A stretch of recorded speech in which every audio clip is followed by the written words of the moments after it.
Sabine. Quel conseil me donneras-tu? Vraiment, il y a bien des nouvelles.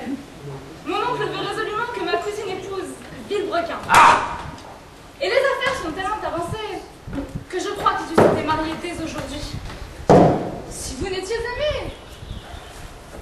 Mais quand ma cousine m'a confié le secret de l'amour qu'elle vous porte, et que nous nous sommes vus à l'extrémité par l'avarice de mon vilain oncle, nous nous sommes avisés d'une bonne invention pour différer le mariage.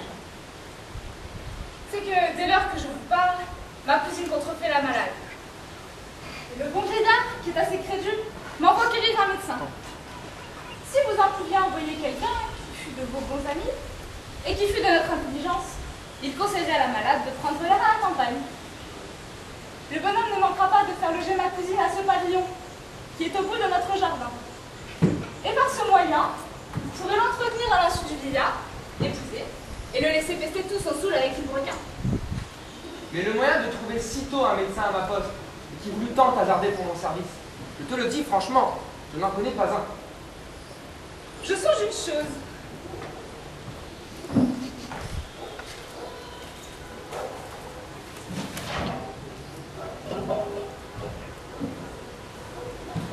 Et si vous faisiez habiller votre valet en médecin? Il n'est rien de si facile à duper que le bonhomme. Mais c'est un lourdeau qui gâtera tout. Mais il faut s'en servir faute d'autres. Adieu, je le vais chercher. Mais où diable trouver ce marouf? Et le voici tout à propos. Ah, une pauvre sganarelle, que j'ai de joie de te voir. J'ai besoin de toi dans une affaire de conséquence. Mais comme je ne sais pas ce que tu sais faire... Ce que je sais faire, monsieur... Envoyez-moi seulement vos affaires de conséquence, en quelque chose d'importance.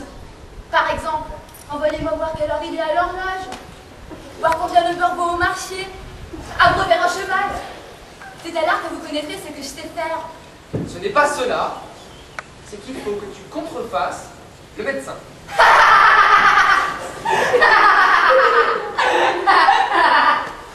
Moi, médecin, monsieur, je suis prêt à faire tout ce qui vous plaira. Mais pour faire le médecin, je suis assez votre serviteur pour ne rien faire du tout. Et par quel vous m'y prendre, mon Dieu? Ma foi, vous vous moquez de moi?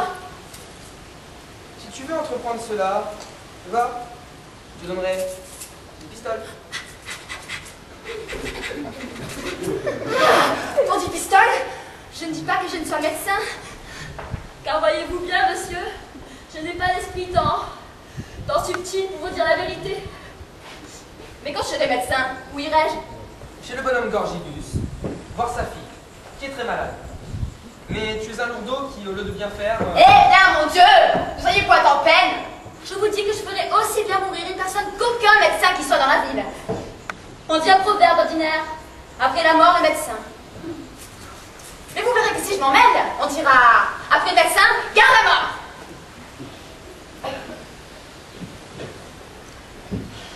Mais néanmoins, quand je songe, cela est bien difficile de faire le médecin. Et si je ne fais rien qui vaille? Il n'est rien de si facile en cette rencontre.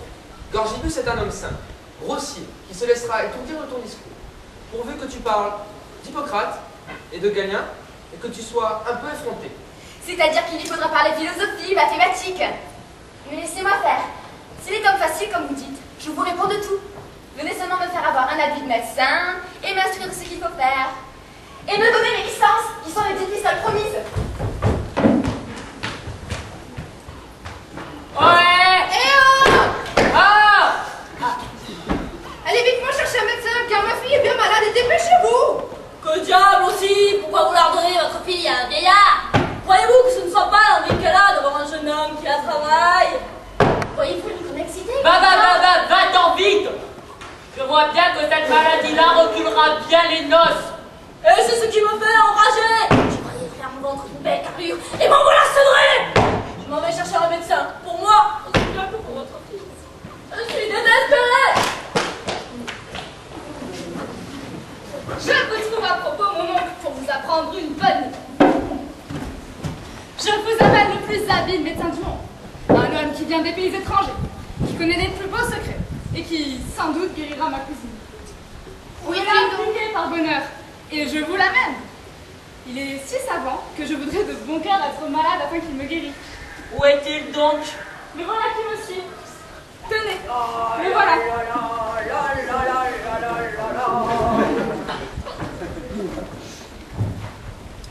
Très humble serviteur à monsieur le médecin.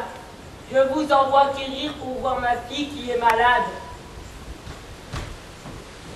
Je mets toute mon espérance en vous.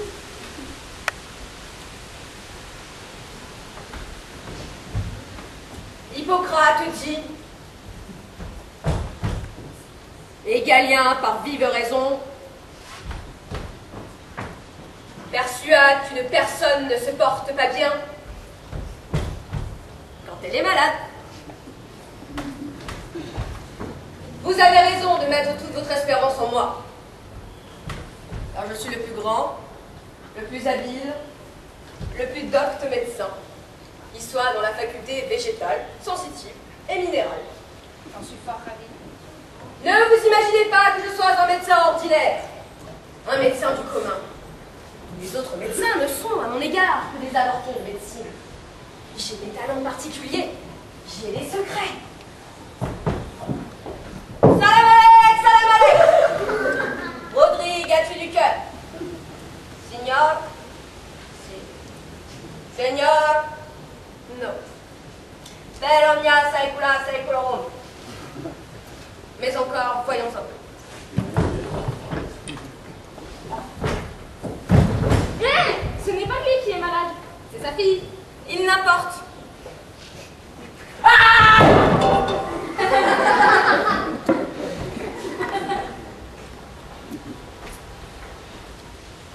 Le sang du père et de la fille ne sont une même chose. Et par l'altération de celui du père, je puis connaître la maladie de la fille.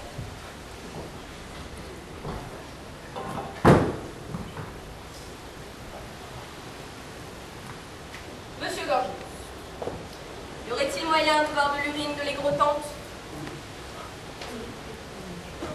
Ouida. Sabine, vite. Allez quérir de l'urine de ma fille. Monsieur le médecin, j'ai grand peur qu'elle ne meure. Oh, qu'elle se regarde bien. Il ne faut pas qu'elle s'amuse à se laisser mourir sans l'ordonnance du médecin.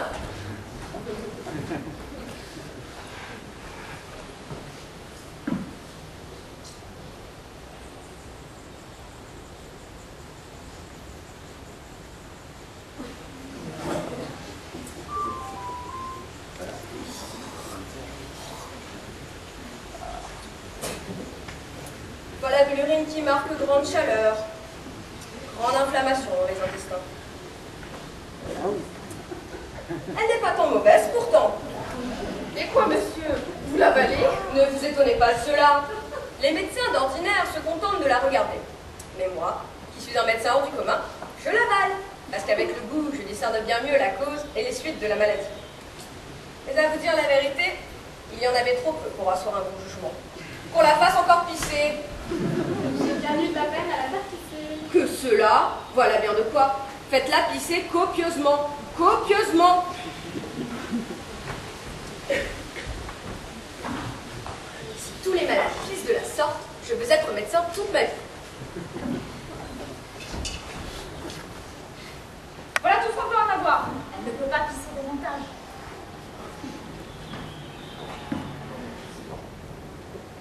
Quoi? Monsieur Gorgibus, votre fille ne pisse que des gouttes? Voilà une pauvre pisseuse que votre fille.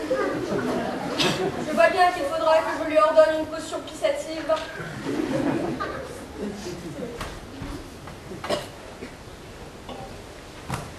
Monsieur Gorgibus, n'y aurait-il pas moyen de voir la malade? Elle est levée. Si vous voulez